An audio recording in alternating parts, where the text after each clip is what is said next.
The chair will now recognize himself for 5 minutes of questions. And I'll say this to the witnesses. I prepared a list of questions for all three of you. But during the ranking member's opening statement, as I shared with him on the floor, my mind went away from the questions and I went back to South Carolina in the very same month, the very same year that the IRS was conferencing in Anaheim. We were furloughing law enforcement officers. We were furloughing teachers. Prosecutors in my own office were furloughed. Secretaries in my own office were furloughed. Those are secretaries who struggle to make ends meet under the best of circumstances. And here we're asking them to go 2 weeks without pay, and we canceled all out-of-town training. We brought our own food to our Thanksgiving and Christmas office socials. We started an anonymous fund to help our fellow employees who were struggling to make ends meet. And one night, one of my secretaries came in after hours and asked if she could borrow the money to buy her child a birthday present. And she kept apologizing for having to do it. She kept saying, "I'll pay you back. I'll pay you back." And at exactly the same time, that young government employee, single mom, was borrowing money for a child's birthday present. Other government employees were staying in $3,500 a night rooms. Other government employees were spending more money on promotional materials than that young woman makes in a year.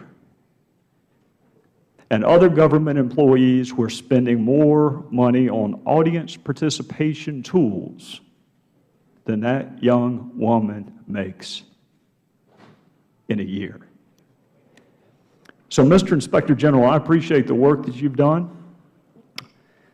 But with all due respect, this is not a training issue.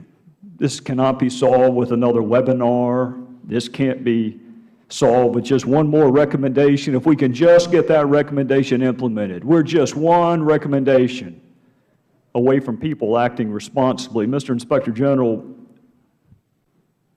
we can adopt all the recommendations you can possibly conceive of. I'll just tell you, it strikes me, and maybe it's just me, but it strikes me as a cultural, systemic, character, moral issue.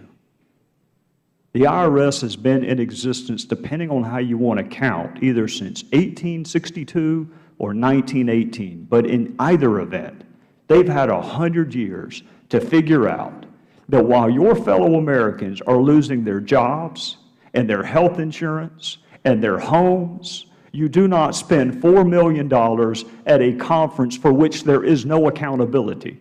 You do not hire people to make meaningless speeches or artists to paint paintings of Bono.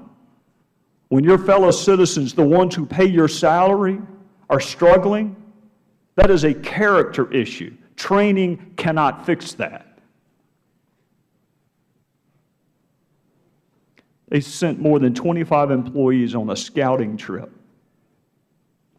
to see whether or not the hotel was okay. That's not going to be fixed with training, Mr. Inspector General. When you got law enforcement officers being furloughed, and you've had 100 years to figure out how to act appropriately, you don't need an IG report to tell you that spending $27,000 for someone to talk about how random combinations of ideas can drive radical innovations, there's not a webinar in the world that's going to fix that. So, Mr. Inspector General, in reality, it just strikes me that we just need one single recommendation. Start over. This entity has not only targeted citizens that it was supposed to serve, it's allowed itself to be used as a political tool. Not only does it have access to our financial information, it will soon have access to our health information. Those are details that we don't share with people that we do trust. And we're going to be asked to share it with people who are so disconnected as to spend this amount of money while our fellow citizens are struggling mightily in the fall of 2010. I don't think training is going to fix it. I think replacement might.